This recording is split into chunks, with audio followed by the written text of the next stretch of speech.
All right. Peace and blessings, brothers and sisters. For those of you that are tuning in and that have the Oracle deck, this is a lecture to help you understand the cards a bit more, and then to assist you as you go through the book. So this lecture will be on Triads 1 through 8. So I should say that. Hold on one second. Aha. Peace, good sister. Can you hear me? No, can you hear me? Hold a second. 1 second. I can't hear you. Almost. I hear a little bit. Oh, you got your hair done. It looks nice. Okay. I still can't hear you. Let's see. I mean, I hear a little bit.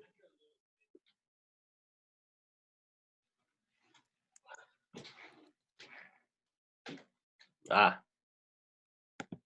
Get off of there. Mm-mm. Oh, wait. It said your mic was on mute. There it goes. Unmute it. It's just really low. That's so weird. Okay, wait. Hold on. It's gonna. What about now? Ah, there you go. Now I can hear you. Okay. Interesting. How you been? I'm feeling good. I feel really good. Okay. That was a long bus ride, but yeah. You took the bus to Atlanta? I took the bus to Atlanta. What? Okay, wait. I have a question. Why is everybody traveling? What did I miss? I'm traveling because I've been working like every weekend. So like last weekend, I had a hair client in New York. Okay. The weekend before that, I was shooting, and the weekend before that, I was shooting. And so now I'm here in Atlanta because I'm shooting an event today. Nice. Well, wow, you all are so busy. Jeez. Hey, are you coming back to DC by Monday? Yeah. Oh man, that's intense. Wow. You I got it. know. You got it. Do it. Huh? You got it. You got the time and the energy now, so do it while you can. Yeah. It was worth it though. Like right now I'm staying at my cousin's place and he's not here, so I've kind of just been like meditating and like napping and reading and everything. So I feel very relaxed. Nice. Very relaxed, very calm, very still. Yeah. Okay. Did you look over the last video? Yes, I did. Awesome. Yes, I did. It really helped a lot, especially like with my readings this week, which was really an experience. Oh, what happened? So the girl that came by, her first question was about so she's trying to pledge with deltas Yeah. on campus, and so she was just trying to figure out like, is this the right thing for her to do? What is the energy around like her actually pursuing this and like whatever?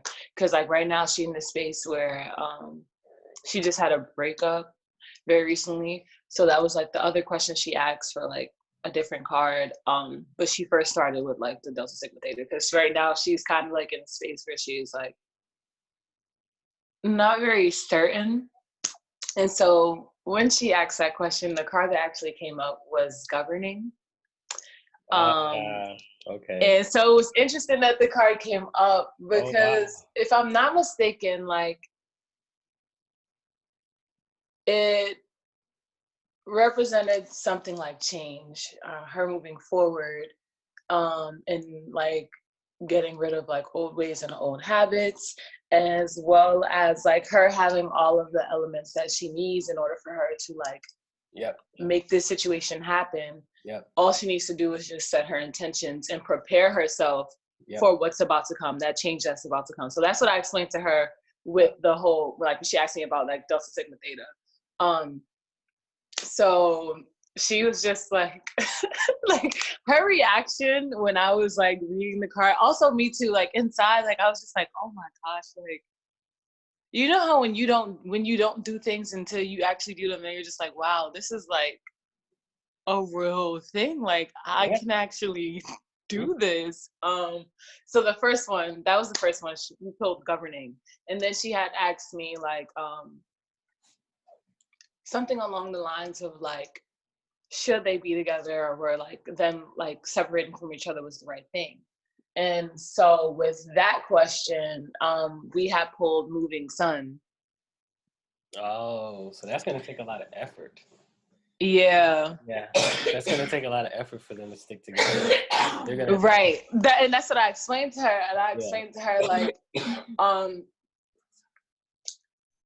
it may just be a thing where I was like, if it's too much for you to try to keep, because they broke up a while ago, but they have still been keeping in communication, is what she explained to me. But very recently is where they decided to break things off. And I explained to her, it's too much for you to continue to associate yourself with him in that way. Just break things off, because right now you're at a point in your life where you have things where you need to get to, places where you need to be, and things that no longer serve you, they can't help you in this journey that you're going towards. Right. And so that doesn't mean that you have to like feel any like animosity towards him. It's just right now may not be the best time for you to be trying to rekindle a relationship with him that is no longer serving you any good. Exactly. Yeah, that was good advice. And I said that was good advice. That was good. Yeah. And so like when we finished, because like at first she actually didn't have any questions, and I didn't want to give her any questions because I didn't want to impose on her, and I also didn't want her to I wanted it to come from her. Like I let her pour her own cards, because I was watching a video from last week. Like I let her pour her own cards and everything like that. I let her figure out her own questions, but I was helping her because I was asking her about certain aspects of her life, not specifically relationships or what she's trying to like pursue, but in asking her like those questions, that's when she was able to pull the things that she wanted to know. Because at first she was just like, I don't know. And I was just like, well, I'm not going to put out a question because this is not about me. This is about you. Exactly. And so like we took some time like for her to get to her questions. But when she did, everything just started rolling. And by the time we finished, like she was just looking at me. She was like, you don't know how crazy this is, how crazy this feels, how crazy this sounds. Like some of the things that you were saying is literally what he was like saying to me a few weeks ago. And like she was just so like you can feel, you know how when you can feel someone's like so deep in their emotions. Yeah, so she felt very heavy, but like not because she was sad. Like she was just mentioning to me like how she felt so much clarity after like doing the reading with me, and like that she wants to continue coming back here because she feels like safe, and she feels that it is important for her to have some sort of like clear understanding of what she needs to be doing. And so I was just very happy that I was able to like provide that experience for her. It was so amazing. That's nice. It was so amazing. And she was telling me how like she would really like to come back and like do this like weekly or whatever.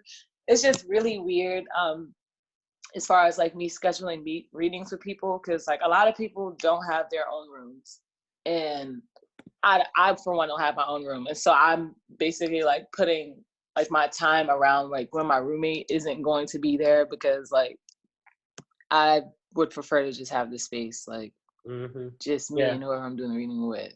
Right. But it ends up working like out however it works out. Yeah, that's it. No, exactly, because it is a very private Right. So I definitely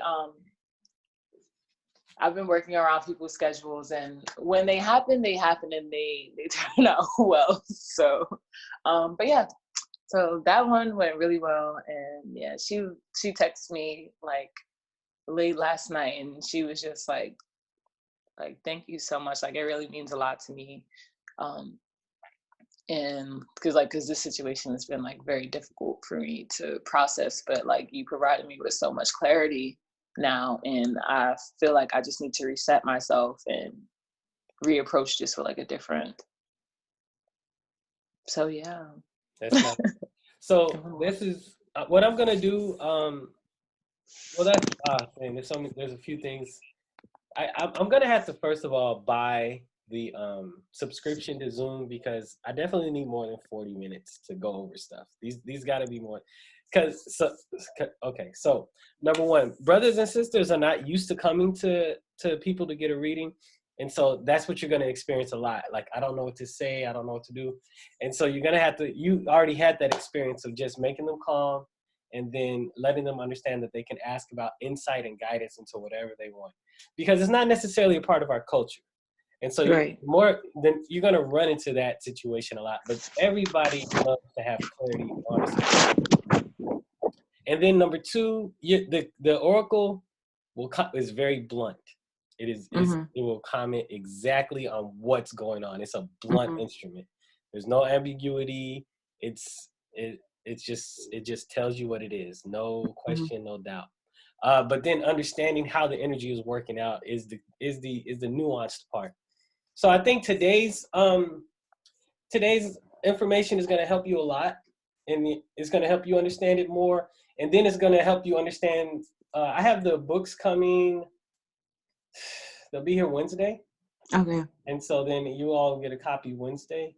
Okay. But this is information that's in the book, and so it'll help you gain clarity on when you're giving a reading, the energies in a card. This is just 8 of the cards, so I'll do more, and so we won't do exactly 9 different. I'll do these on my own in person, so you all can see them. But this will be one that we do, and you can ask questions about the different readings that we talk on, especially governing, because governing is one of the ones we're going to cover today.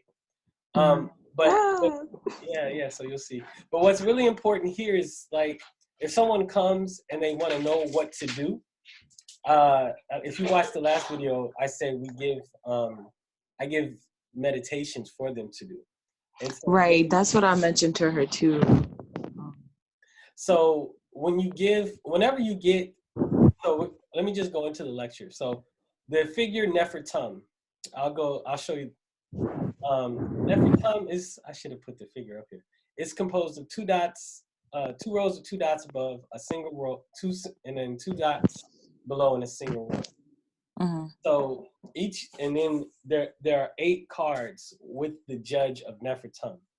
So as we go through each card, I'm going to go through the composition of the card, meaning what figures make up the card, and what the meaning is, if it's right witness, left witness, and then how the judge is always, it plays itself out in this manner. But what's going to be important here is the ritual. So the ritual is helping you to manifest the energies of the situation. Hold on, because I cannot hear you. You can't hear me? I hear you now. Can you hear me? Yes, I can. I hear you now, like perfectly. Okay, maybe I was too far away from the mic. Okay. I need to definitely get a mic, because I'm using the computer microphone. Okay. All right. So so the main oil of Nefer Tum is cedarwood, but I don't want you to get into the habit of thinking that this is the only oil of this energy. It's any oil which helps to manifest the will. So when I was reading the Nefer Neter years ago, I got into the habit of thinking that these are the only. The Nefer Neter has a similar setup in which it'll show you the oils, this incense, the colors, and the herbs that go with a certain sphere in the tree of life. But there are more than those. There are more oils than those oils that were recommended. There are more herbs than those herbs that are recommended. And so then it's a factor of correlating what is the purpose of this material? Does it manifest? Does it help manifest the will? Is it related to increasing the intelligence? Is it related to making the environment better? And so you'll be able to assign oils as you learn and understand the energies on a tree of life. You'll be able to assign oils, herbs, incense to their particular sphere based upon their acts and actions that they do. And so the mantra that goes with all of the readings is Om Harum Harim Om. This is an Indian mantra, and it's related to the sun. So this system is a composite of African, Indian, and a Western understanding of spirituality. And you saw if you saw the video, you saw it's pretty much global. I pulled from different and different studies that I've had. The colors, if you do this ritual, is red and white. If you want to use an herb, you use a ginger or pepper to help bring about this energy. Okay. So these are all of the different cards that we'll go over today. Okay. So just to give you kind of an overview of what the lecture is going to be concerning. Can you still hear me? So the first card we're going to talk about is Gaining Union. So this card is a combination of Shema and Sekper, union and gain, essentially. So that's why the card is called Gaining Union. So the interesting thing about this is whenever you pull this card, it's always going to be, are these two, which energy is in the past and which energy is in the future? So in the book, the image, when you give a person, when you're counseling a person, the image of this card is individuals from opposing side, one by one, joining a group to go together. So the two people are in opposition, but they're joining to form a group. This is the gaining union part of it. So it'd be like Democrats and Republicans coming together to support white supremacy racism, so on and so forth. I know that's the best idea. That's the best thing I can come up with at the moment. Just follow me. Anyway, are different sides coming together to make something happen. So the reading implies this is what's on the card. When you pull it, is the commentary. This is what I figured would help brothers and sisters understand the basic energy of a situation.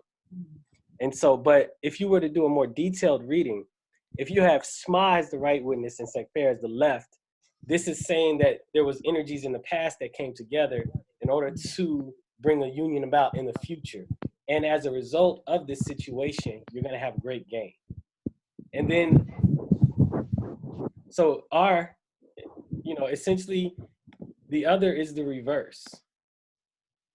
If Sekper was the right witness and Shema was the left witness, because of a gain in the past that you've had, there'll be a union in the future. But essentially the same thing, there's going to be great success. It's just how do those two energies play itself out?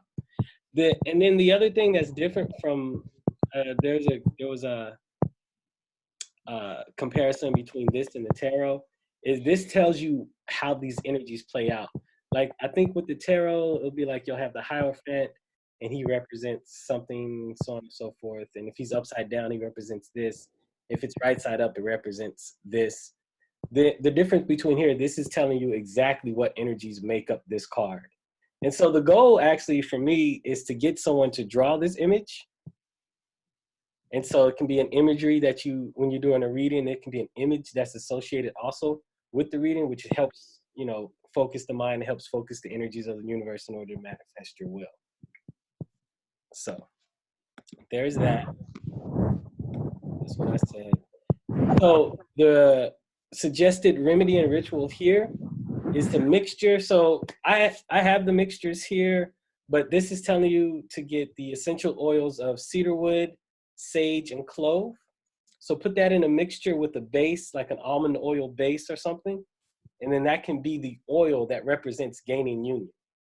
You understand? So if you want to put this energy of gaining union into well, into a form or format, you could give this, or you can make this yourself, spray it on yourself, chant Om Harim, Om, and then see yourself surrounded by light. And this will bring the energies of this reading to you to help you in your situation.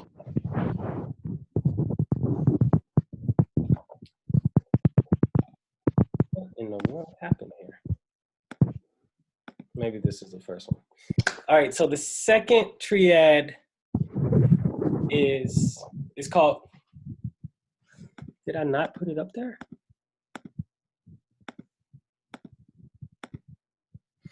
Well, it's thoughtful lament.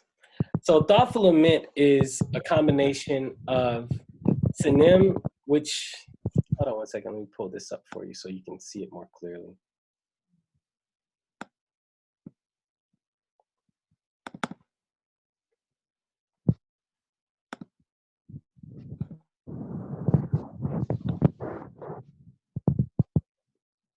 Do you see the card that I pulled up?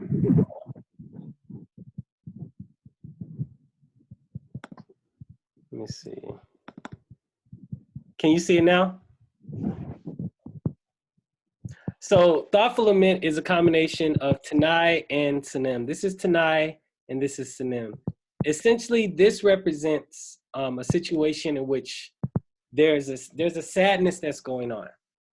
And then that sadness is related to someone pondering upon situations that happened in the past and not being able to let it go. And so this is actually whenever you get this figure here, it actually represents a stagnation. You're not able to move forward because you're thinking too much about the situation. And so you'll have, whenever you have that, when you're counseling or when you're in counsel, just understand that there's not any movement going on, or there's a sadness that's taking place in this situation because of the lack of movement, because the person has past situations that they're thinking about that's stopping them from moving forward. So the figure you see is a man sitting with his head in his hands, elbow on the knee. He's surrounded with jewels and gold, and the back is a person walking away, fading in the shadow. So if you really wanted to get to manifest the energies of the situation, to get clarity on it, you would see that image. And then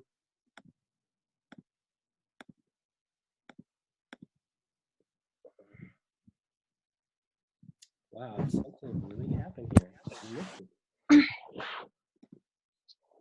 And you would mix in dill with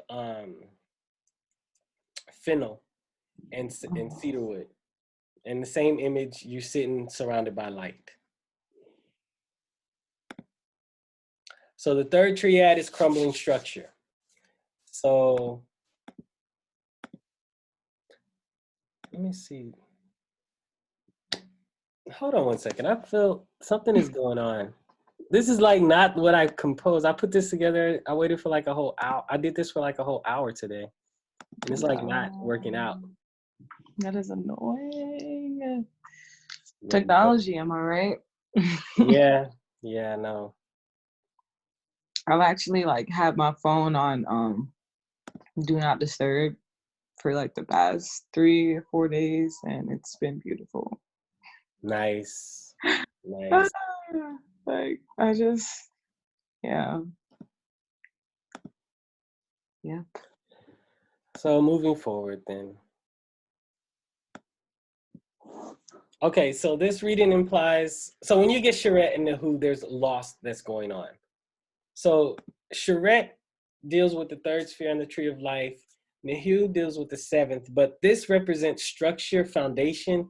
It also can be representative of karma. And so, but mainly it's time. Something is happening in a slow pace. And so when you see this, when you see Charette come up in a figure, understand that you're dealing with something that's going to take time. And so, but this is also telling you that you're feeling boxed in and you don't feel like you can make any moves. Like all things that are, you don't see that there's options available for you to get out of a situation or make moves in a situation.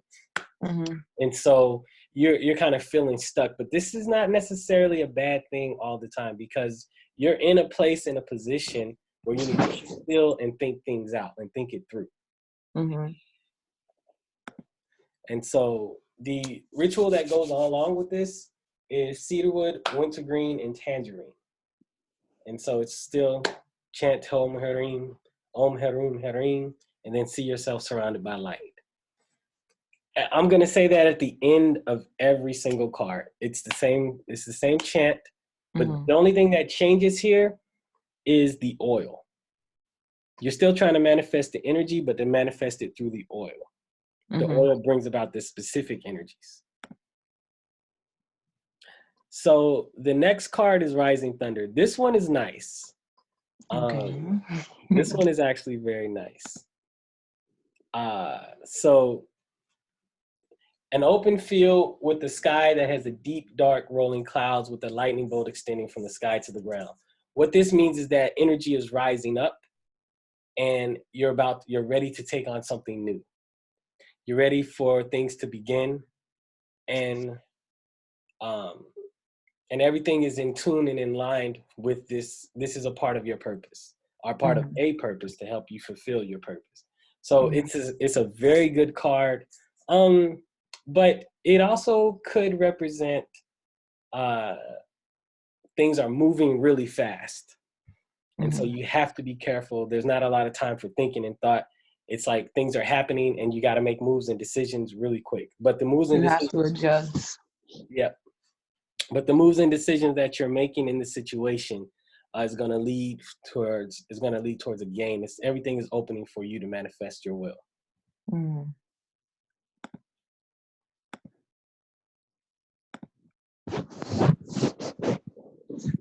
Fantastic.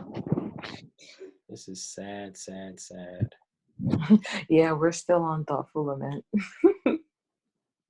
What? That's what the card is on right now.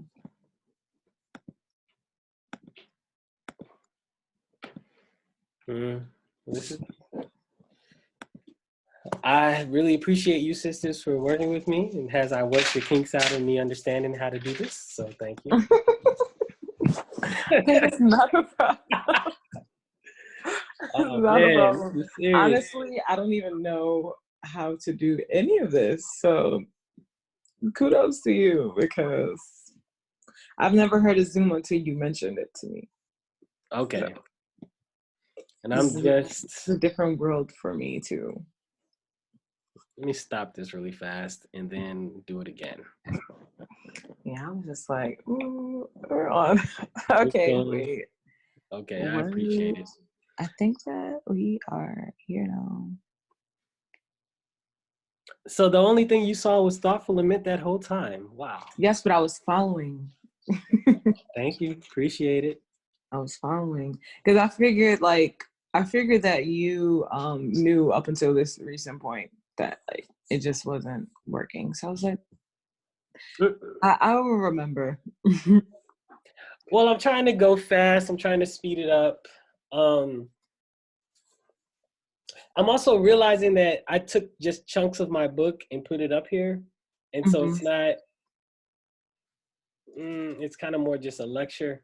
I don't like that necessarily, but it's definitely something that needs to happen because if you don't have the book, this is for brothers and sisters that don't necessarily buy the book and just have the cards, for instance, as well. And so it needs to happen. I don't think I actually have to read it. I can leave it up and just talk about it and let the people read it. So we'll go like that from here on out, because I don't want to be boring with this. I'm not bored. Okay. I'm not bored. Right. Well, however it works for you, please share that way, because I feel like that's the best way that you're going to help me learn, by teaching me in the way that you're most comfortable with. Because I learn in one way and you teach in one way and vice versa. So it's just like we are going to have to learn to work with each other versus you just adjusting. Like, this is something that you've been introduced to, you've experienced for quite longer than I have. So I just would, I'm fine with however it works for you. All right, respect. All right. Okay, then moving on. And then whatever tech has happened, so clearly something is messed up. Mm-hmm. Apologies. But so I'll move on and I'll try to put it in. Now, Ketu and Renep, that brings us to the fifth triad, which is Genesis. So essentially, Ketu and Renep are two sides of the moon, right? Renep is something beginning. In Indian astrology, it represents the head of something, but it's the head without a body. So it's like somebody thinking about getting things started, but not actually starting them. It's just, but in this instance, something is, or it can be the start of something. But Ketu means something is ended as well. That's why I've called it Genesis.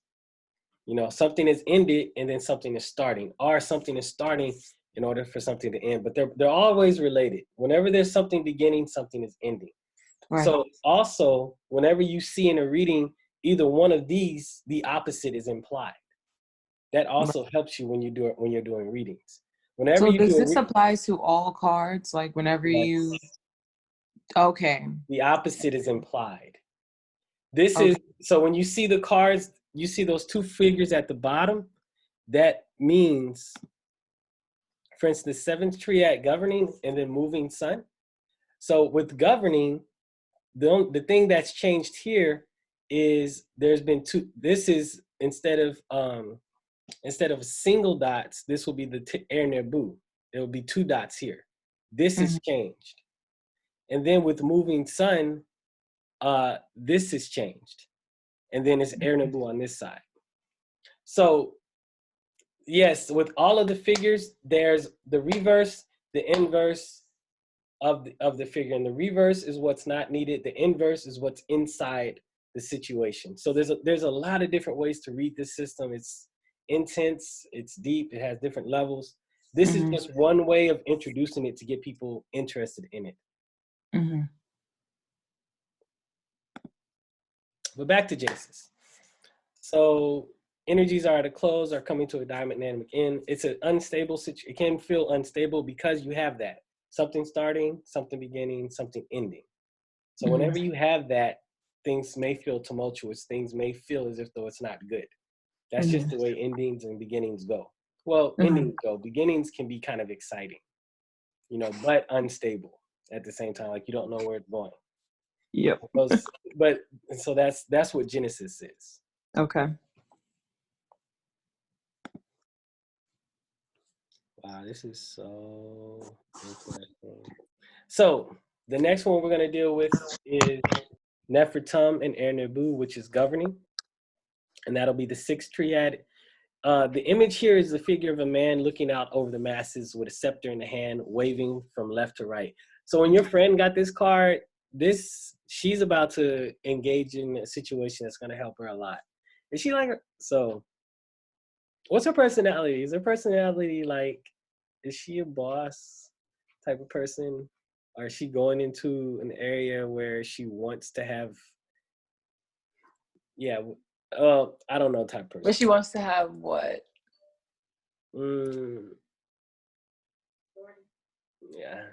Authority.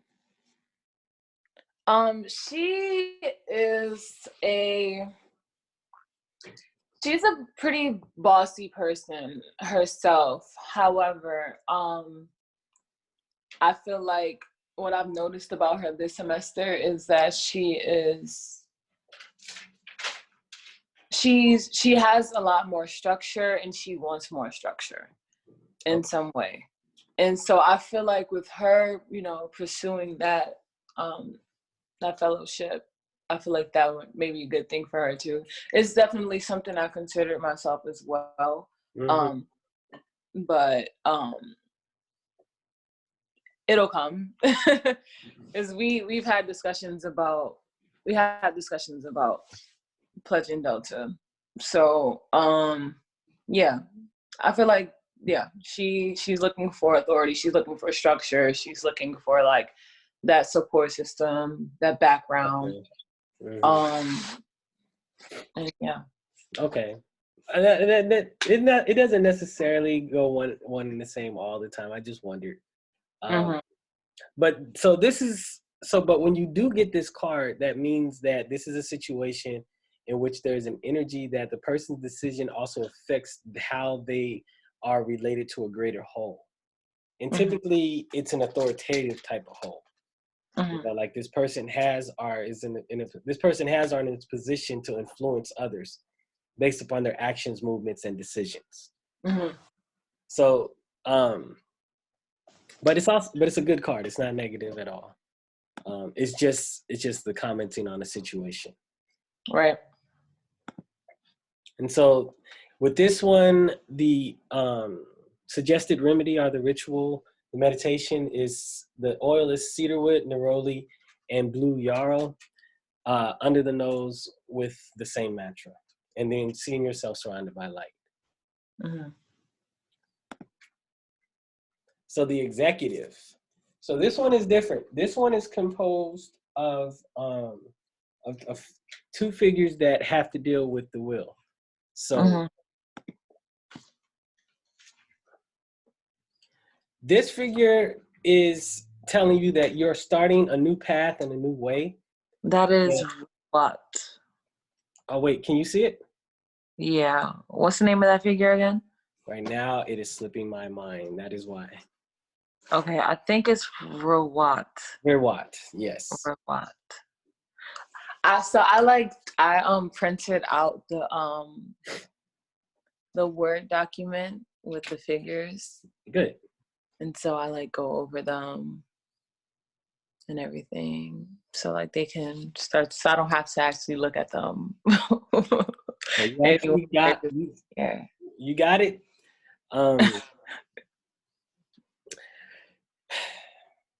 When I initially learned the system, what you all are learning is the words in Kemetic and Indian.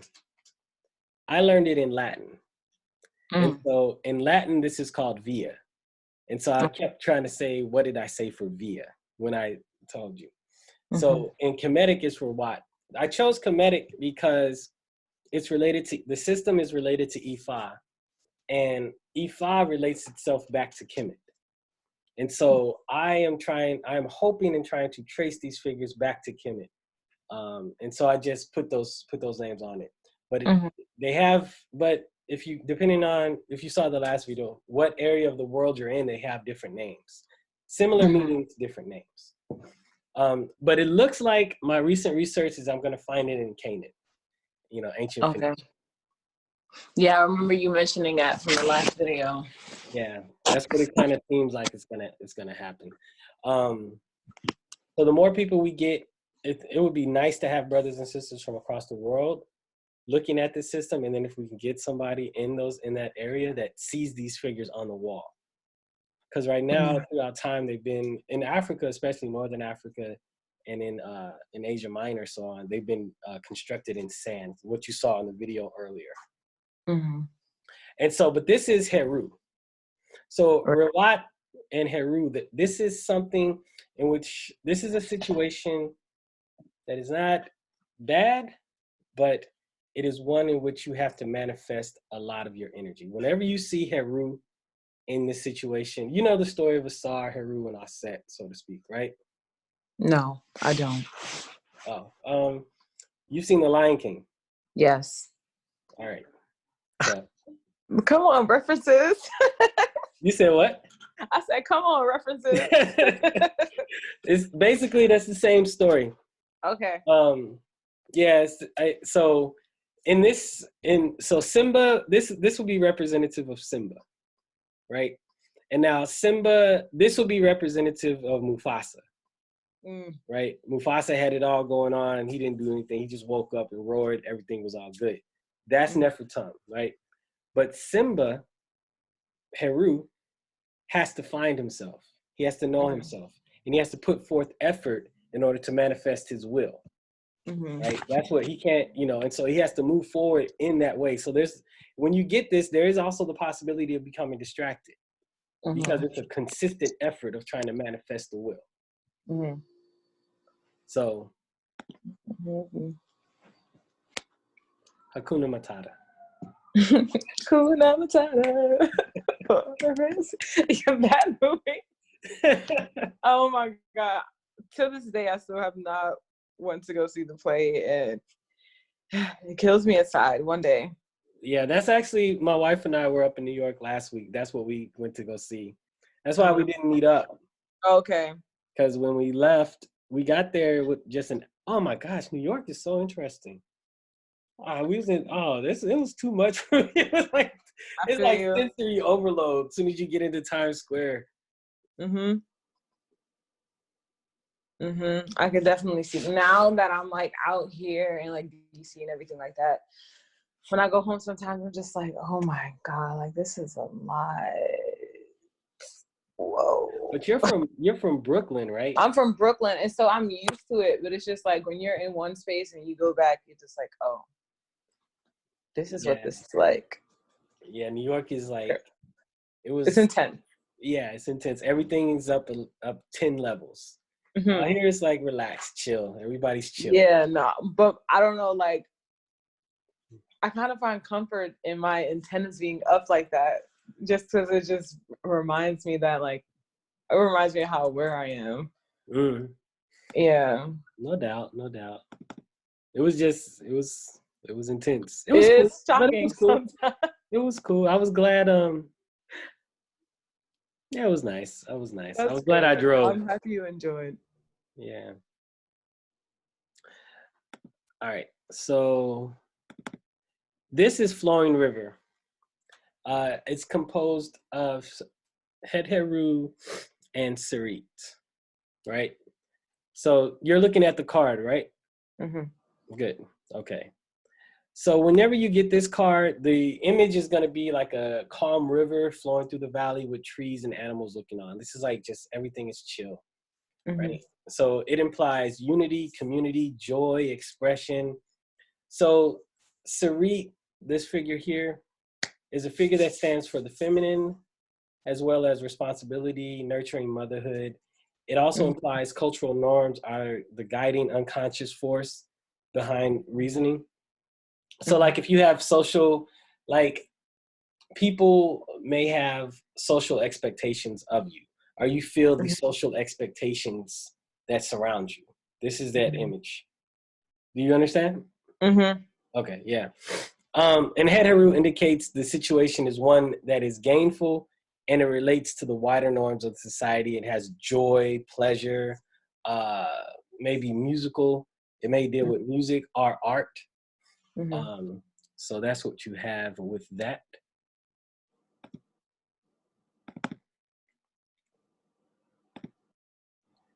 And then you do, for the ritual, it's cedarwood, rose, and clove with the same mantra. Okay. I said, I'm so blown. Like, I don't understand how this all got messed up like this. This is... It wasn't that messed up. Well, I kid you not. It had a better flow to it. It's flowing better. Yeah, I feel you. It's all right though. It's not bad. I did want you to go over like the opening before we start reading the cards again, just so that I can like make sure I have the pronunciation properly and everything. All right. So I don't have it with me right now. You don't have the cards with you right now? Okay. They are wrapped up in my purple cloth. Good. I got purple cloth. So you do understand the reason for the purple though? Yes. Good. All right, so it's Omoheba. Omoheba. Omoheba. Omoheba. Omoheba. Omoheba. Tefila. Tefila. Im. Oheba. Oheba. Hold on one second.